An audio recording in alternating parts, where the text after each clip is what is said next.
E aí, Oitavano, bom dia aí a todos, né? Espero que todo mundo esteja bem. Continuando nossos estudos sobre o continente africano, aspectos humanos, tá? Nós paramos na página 222, né? Ficou faltando aí a parte de problemas socioeconômicos até o final do capítulo, beleza, galera? Então, retornando aí sobre ó, esse estudo sobre os aspectos humanos, né, do continente, só relembrar, né, que é um continente que, apesar de apresentar uma grande diversidade, né, étnica, cultural,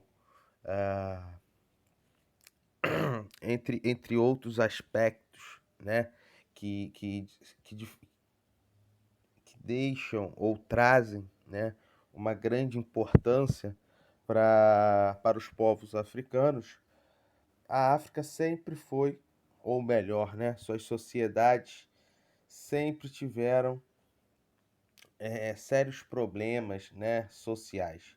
Isso porque a partir do século XVI, né, quando ela é vista como um continente mais primitivo, e não só o continente e seus povos, e os europeus passaram a dominá-la e, infelizmente, né, cometer a prática da escravidão da população negra, desde então, né, o continente sempre apresentou sérios problemas sociais. E a gente pode até destacar, né, a África subsaariana, abaixo do deserto, como a região que mais sofre com esses problemas socioeconômicos do que a África do Norte, né, o que seria ali os países africanos acima da, do deserto do Saara. É, e aí, isso aí também se apresenta, essa diferença, por um histórico, né? O norte da África ele foi ocupado por muitos anos pelo Império Árabe, trouxe um grande desenvolvimento para essa região, né? Até antes do Império Árabe ocupar a região, a gente teve ali uma importante civilização, que foi a egípcia, né? Ah, então, assim, historicamente, essa região sempre apresentou um desenvolvimento maior, né? Enquanto a África subsaariana, ela passou por toda essa problemática desde o século XVI, com a escravidão, né? E apesar do fim da escravidão, continuou, né? E infelizmente continua sendo explorada pelas principais nações.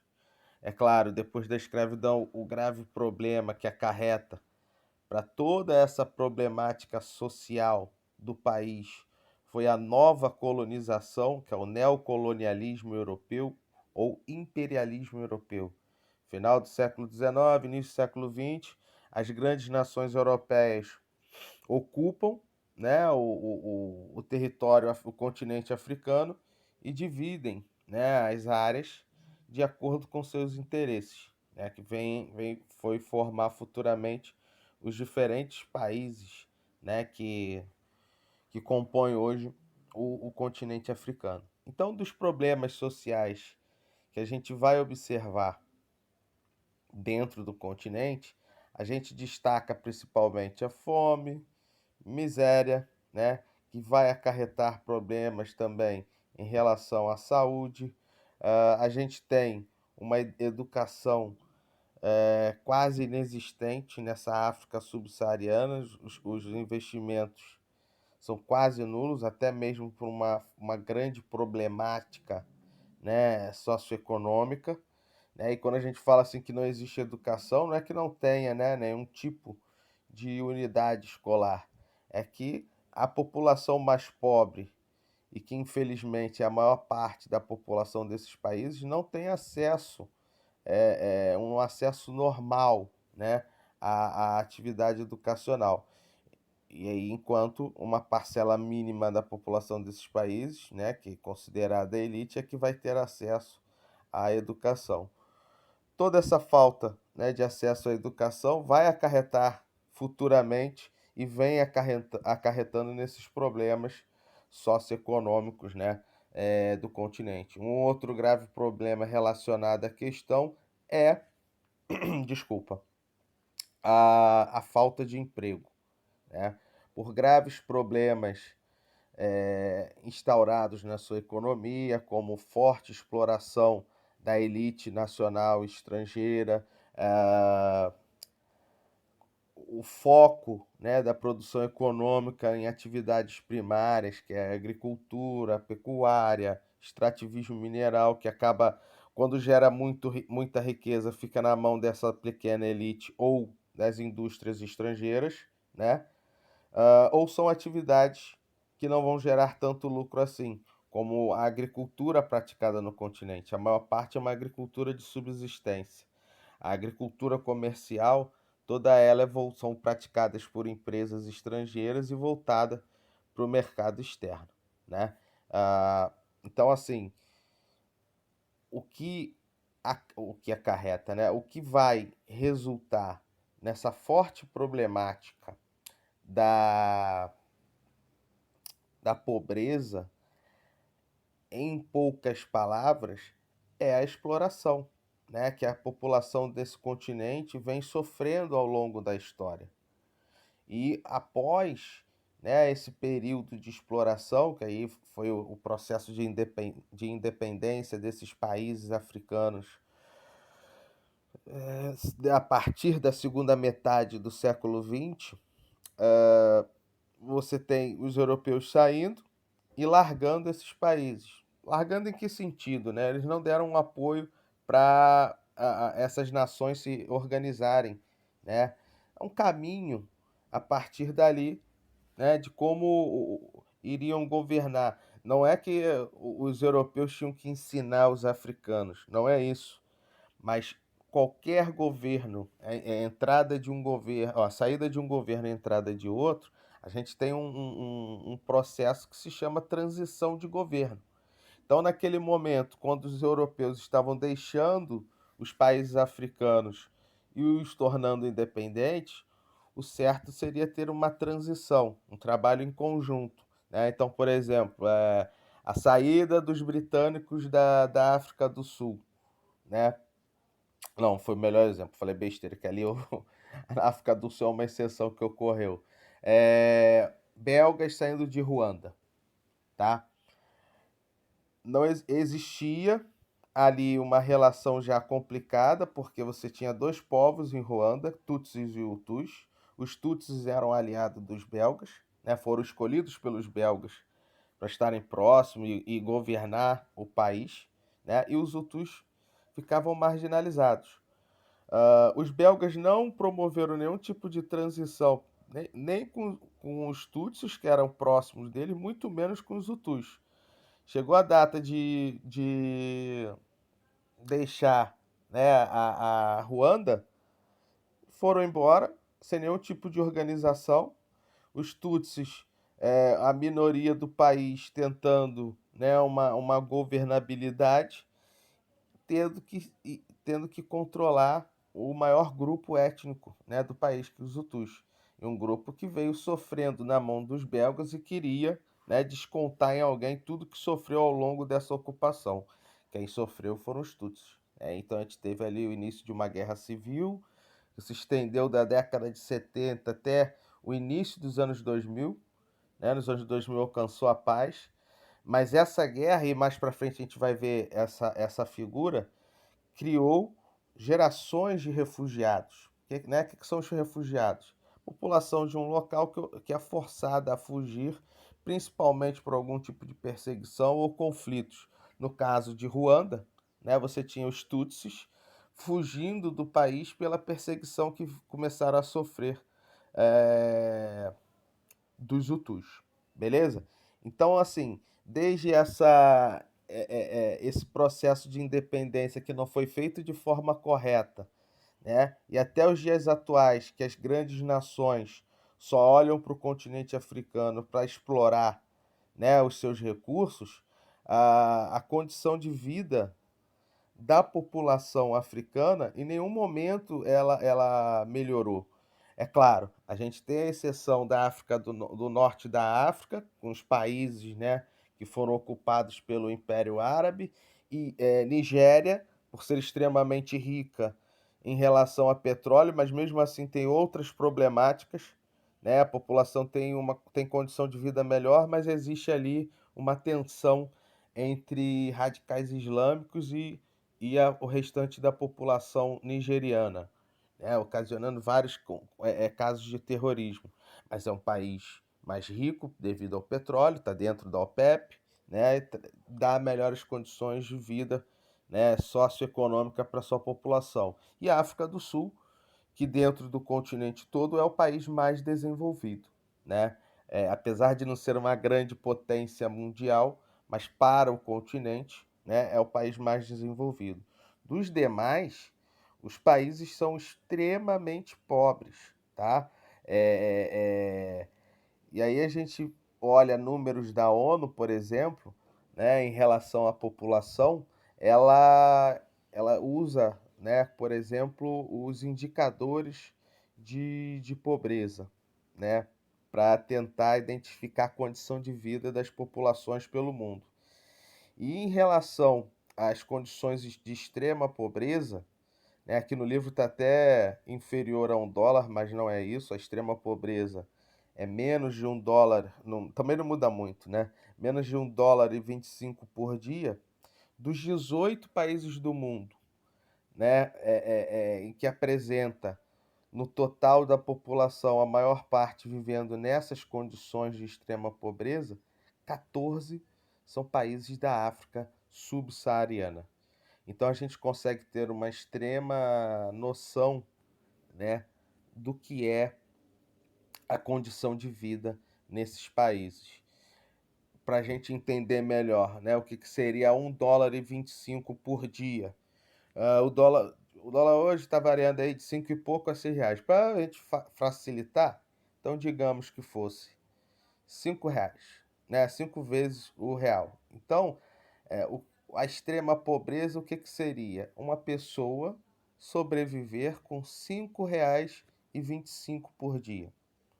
No mês de 30 dias ia dar um pouco mais de R$ 150.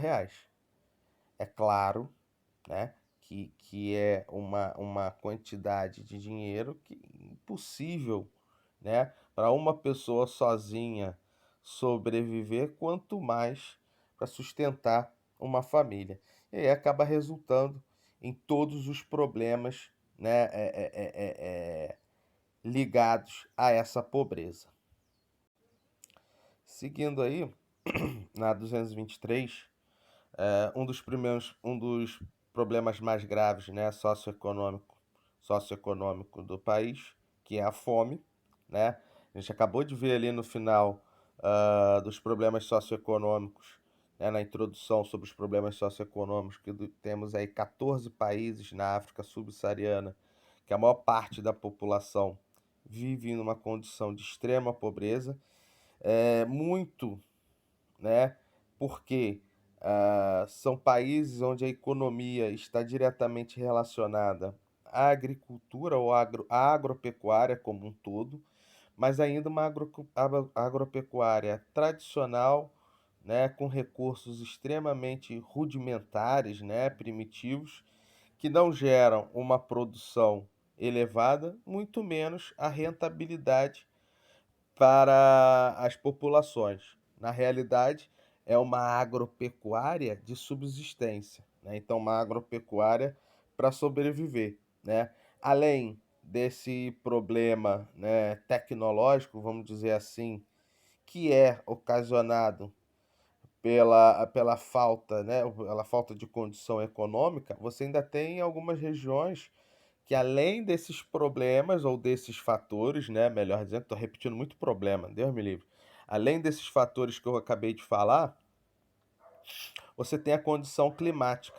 São países que apresentam períodos de longa seca, ou questões, né, ligadas ao período das chuvas um pouco mais extenso ou um pouco mais curto, começando muito tempo depois, influenciando no processo da colheita.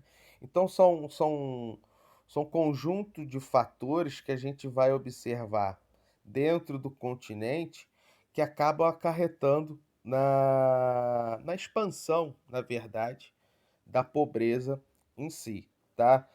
Em relação a alguns números, só para a gente ter, né, uma noção de como a pobreza é um problema muito sério para o continente, quase um pouco mais, né, de 20% da população da África vive em subnutrição.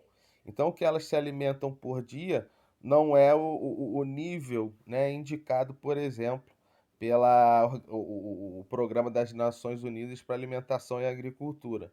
A gente tem, né, uma média mínima de consumo de nutrientes por dia, né? Então você tem 20% da população do continente subnutrida, então que não se alimenta de forma correta, né? Dentro dessa questão, né, da subnutrição, comparando a África do Norte e a África subsaariana, você vai ter 8,5% da população da África do Norte em subnutrição, é a menor das regiões no continente com esse problema, e a África subsaariana com 23% da sua população, né, em condição de subnutrição. A região que vai apresentar a pior condição é a África Oriental, né? Tem mais de 31% da população subnutrida, sendo ali países como Etiópia, né? Somália, que tem uma problemática muito séria ao longo, né, da segunda metade do século XX e início do século XXI com a fome, ligados a problemas climáticos e também conflitos, tá? O que impede uma melhor nutrição, infelizmente, né, dessas populações. Além, né, da subnutrição, você tem a questão da insegurança alimentar. O que seria insegurança alimentar? Primeiro, né, o que seria segurança militar? Não, alimentar. É a certeza que você vai ter acesso, né, ao alimento. A insegurança, claro, é ao contrário, né? Você não tem a certeza que terá acesso ao consumo de algum tipo de alimento. Essa problemática atinge quase 20, um pouco mais de 25% do continente, né? O que acaba confirmando ainda mais o sério problema da fome em si, né? Então, em relação à insegurança, a África do Norte, né? O norte da África vai ter ali 11% da sua população com esse problema, muito em si pela questão climática, você está ali numa região árida e semiárida do continente, né? E já na África subsaariana, quase 30% da população tem a problemática da insegurança, não só por fatores climáticos, né? Como também ocasionada por conflitos e perseguições a algum grupo étnico, né? Algum povo. A gente tem então ali embaixo eventos climáticos, né, que contribuíram para essa crise alimentar no continente. Então vocês depois leem, né, em casa.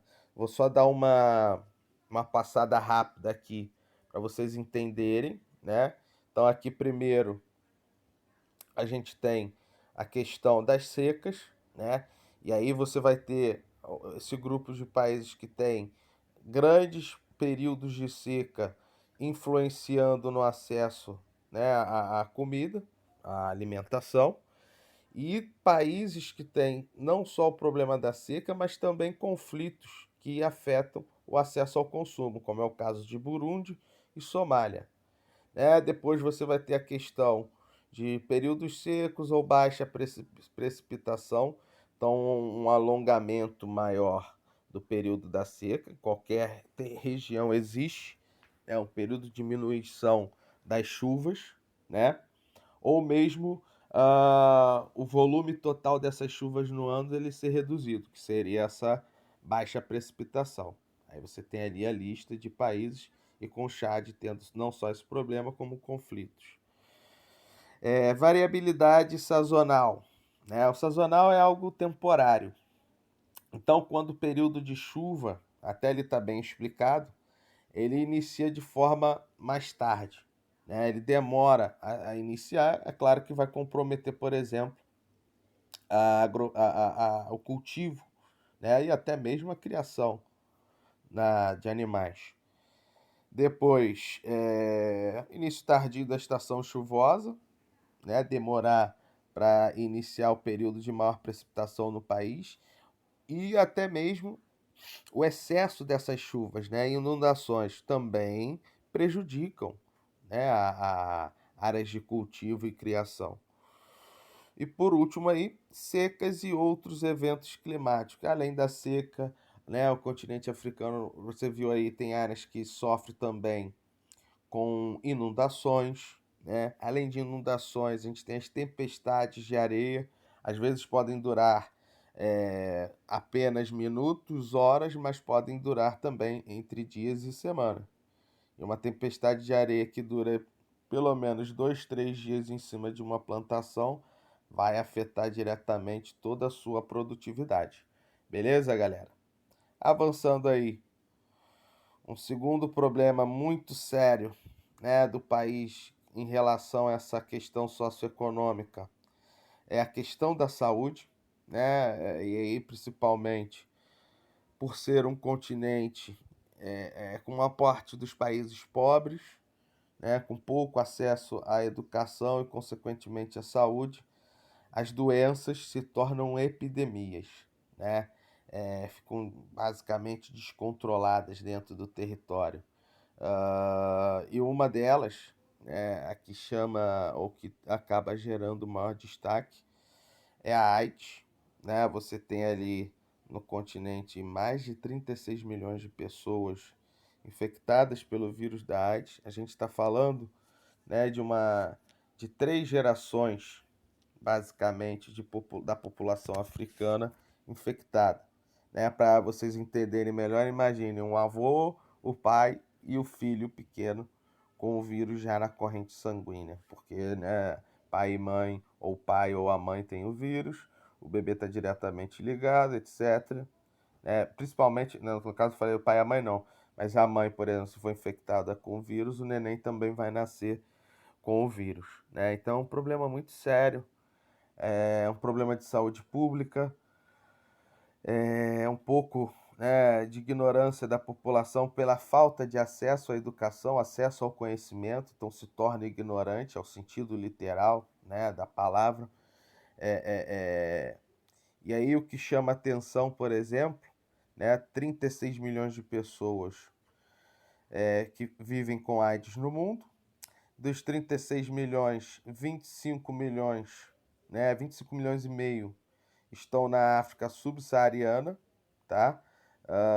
E o maior número está principalmente na região sul da África, né? Ou melhor, né? Toda a região sul do continente africano. Eles concentram ali 19 milhões de casos. E o país que vai apresentar o maior número de casos é a África do Sul, né, com um pouco mais de 7 milhões de pessoas vivendo com HIV, tá? E por ano, a África subsaariana ela registra mais de 1 milhão de novos casos, né, de pessoas infectadas com o vírus HIV, tá? E 730 mil mortes ao ano, tá? É, eu falei da África do Sul, né, com relação à AIDS, então são 7 milhões de pessoas, o que representa 12,5% da sua população, tá? E se comparar com o restante do mundo, os sul-africanos infectados, né, com HIV representam quase 20% de todos os infectados, né, pelo HIV no mundo, tá? Nos últimos anos, por melhoras, né, principalmente na condição socioeconômica do país, o acesso a tratamentos, né, e, claro, políticas, né, Caraca, fugiu agora a palavra. políticas governamentais, né, que evitem a contaminação na população vêm aumentando, né, no país, e isso tem contribuído para a diminuição de novos casos dentro da África do Sul, né, e uma melhor condição de vida para os infectados, né? Eles têm tido mais acesso aos coquetéis, né, que é o conjunto de remédios que são consumidos pelas pessoas com o vírus da AIDS, né, os portadores.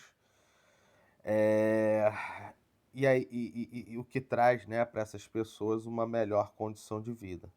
Década de 80, início dos anos 90, era uma doença, a pessoa que era infectada era quase como uma sentença de morte, né? A gente não tinha tratamentos para atenuação da doença, o que ocasionava um número de óbitos muito elevado. E vocês vejam, mesmo com tratamentos atualmente que dá uma vida relativamente saudável ao portador, o continente africano apresenta quase, né, 1 milhão de pessoas por ano morrendo. São 730 mil pessoas morrendo por AIDS no mundo, ou na África por ano, né?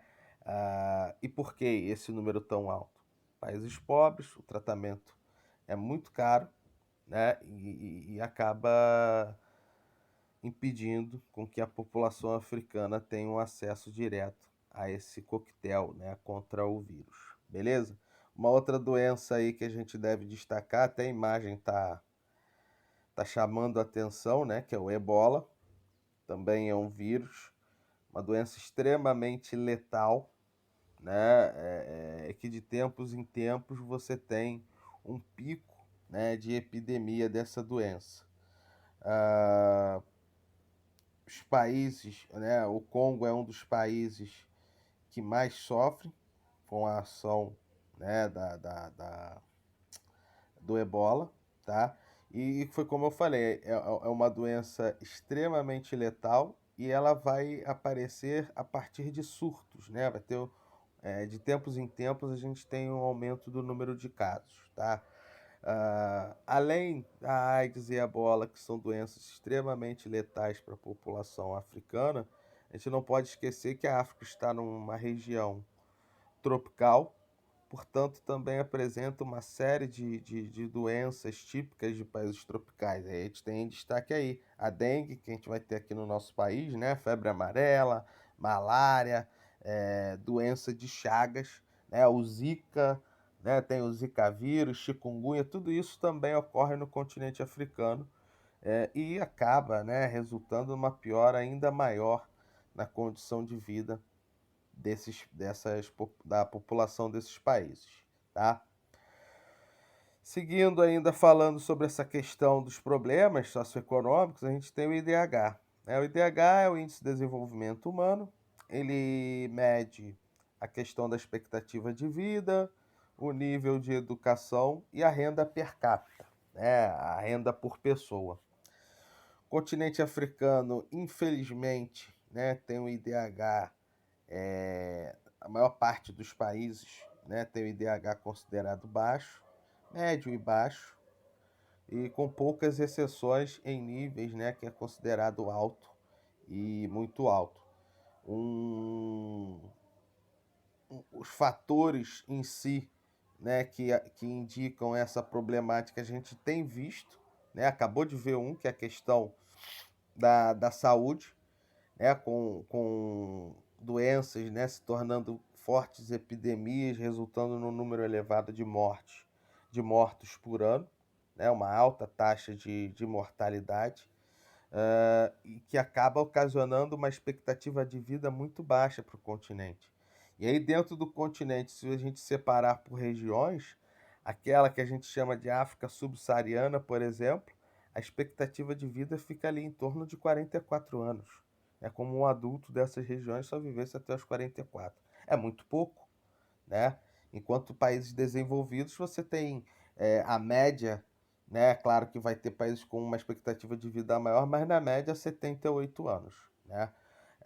Então, dentre os países aí com melhor IDH, a gente vai ter Seychelles, que é uma ilha, né, com 0,800. Quanto mais próximo de 1, melhor esse IDH, né? Por isso até que Seychelles tá ali no IDH muito alto.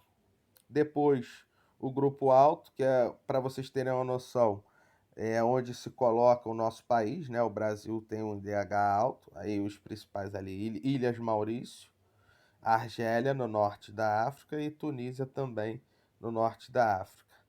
Médio, pegando Marrocos no norte, Cabo Verde também é ilha, né? E Namíbia já na África subsaariana. E o IDH baixo, apenas, né, exemplos de países, né, da África subsaariana.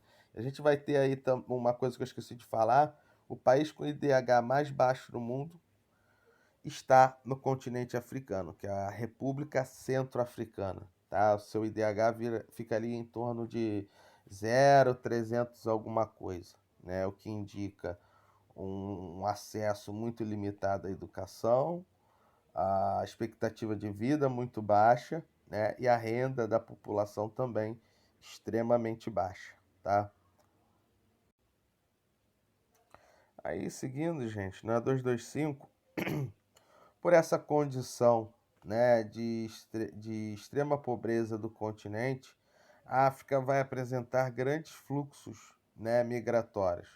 A gente tem, claro, fluxos internos, que são bastante intensos, mas fluxos em direção principalmente à Europa, né?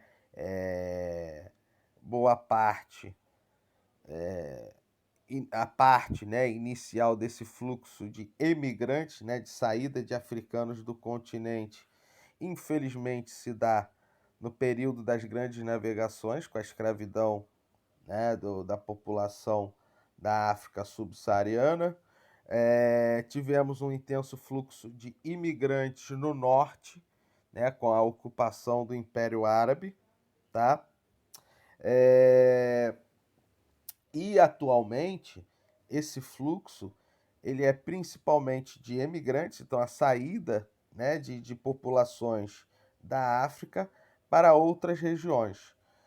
Dos continentes, a principal região, né, de chegada de imigrantes, desculpa, de imigrantes africanos é a Europa, e aí se dá principalmente pela questão da colonização dos europeus no continente, o que traz uma proximidade linguística, né? Os países que foram colonizados pelos países europeus deixaram ali a sua língua como uma das oficiais ou mesmo a oficial desses países. E, consequentemente, você vai encontrar nessas nações que colonizaram seu país de origem comunidades, né, de pessoas do seu mesmo país. Então, isso faz com que tenha um intenso fluxo de africanos, o maior fluxo de saída dos africanos seja a Europa. Nos últimos anos também a gente vê em direção à Ásia, principalmente a região do Oriente Médio, por uma questão também ligada a costumes e cultura, né? Esse fluxo que sai da África para o Oriente Médio, por exemplo, é um fluxo intenso dos países do norte da África e países da África subsaariana que são islâmicos, né? Uh, mas essencialmente o fluxo mais intenso, como eu falei, é para a Europa. E aí a gente tem até aqui na imagem a seleção da França, tá? A campeã na última Copa do Mundo, onde você tinha ali 14 jogadores descendentes de africano, né? E um que era naturalizado francês, né? Que nasceu em Camarões, uma antiga colônia francesa, né? Acabou sendo, né, recebendo aí a dupla cidadania e jogando na seleção francesa. Só para vocês terem uma noção, né? Eu sou, claro, mais velho que vocês. Eu vi o título da França de 98 e agora esse de 2018, certo? Então são 20 anos.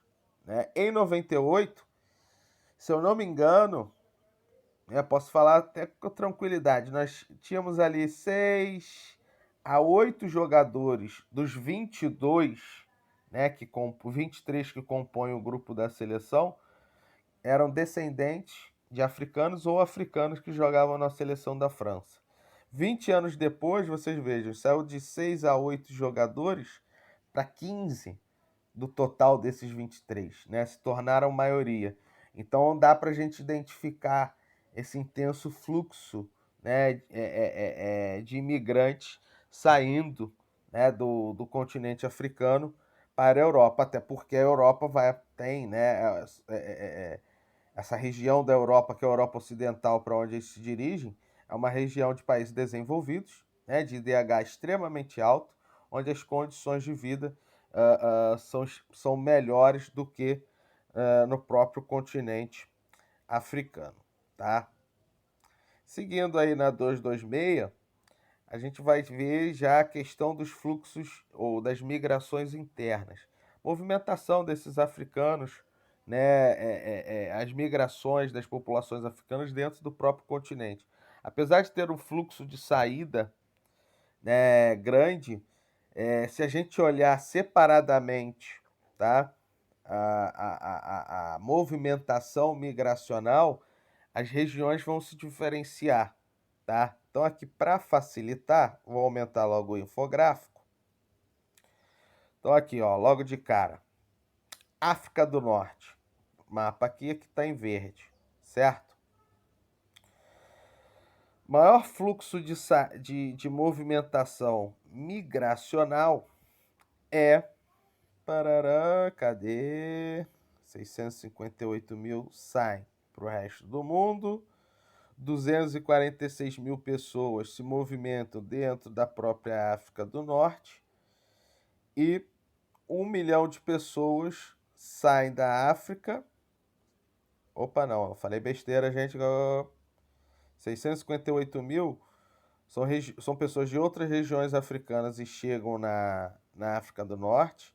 Você tem 1 milhão, mais de 1 milhão que saem da África do Norte para o restante das outras regiões da África e 9 milhões de pessoas que saíram do norte da África, né, para todo o mundo, tá?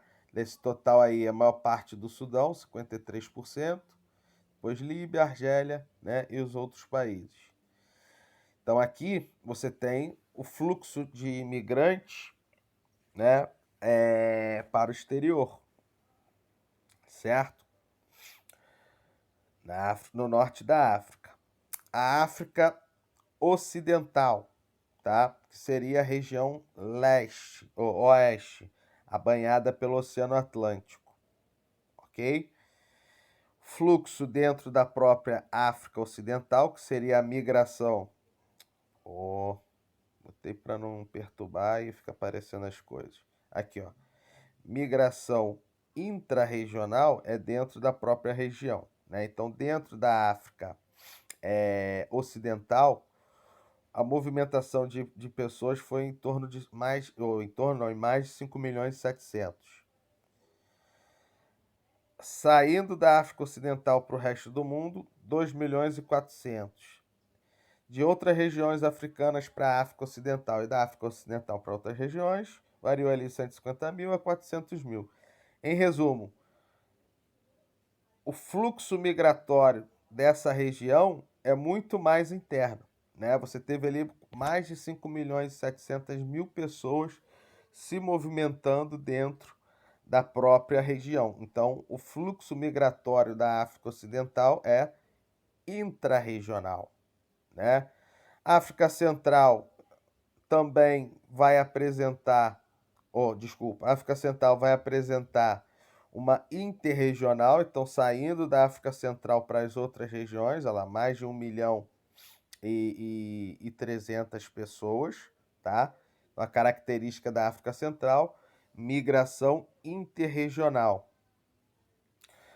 África Meridional, que seria a região sul, o maior fluxo será de chegada, né? Você tem mais de 1,5 milhão de pessoas chegando por ano na África Meridional, tá? E aqui no mapa a gente consegue perceber isso aqui, ó, África Meridional, quantas setas, principalmente, né, das demais regiões da África para a África do Sul. Aqui em cima também na África Ocidental, olha como é que é intenso o fluxo, né? O que a gente leu aqui, ó. Mais de 5 milhões de pessoas. Olha a intensidade do fluxo, né, de pessoas dentro da África Ocidental. Beleza? Seguindo aí, além então dessa questão, né, da migração interna, a gente não pode destacar os refugiados ou deslocados internos, tá? Há uma grande diferença, eu vou começar logo pelos deslocados internos. Os deslocados internos são pessoas que são obrigadas, né, a sair da sua região, né? Imagina que a gente tenha que migrar do Rio de Janeiro para Niterói, né, por questão de seca, doença ou de conflito. E aí esses problemas são resolvidos. Posteriormente a gente retorna, né, para aqui para o Rio de Janeiro, tá? Então os deslocados, eles saem do seu local temporariamente, né, até que o problema seja resolvido, se for, né, resolvido. Na África a gente ainda tem muitos deslocados internos. Eu não vi aqui se tem o número. Deixa eu ver se tem aqui o número de deslocados internos. Ó, você tem números extremamente altos, tá? De deslocados internos no continente africano.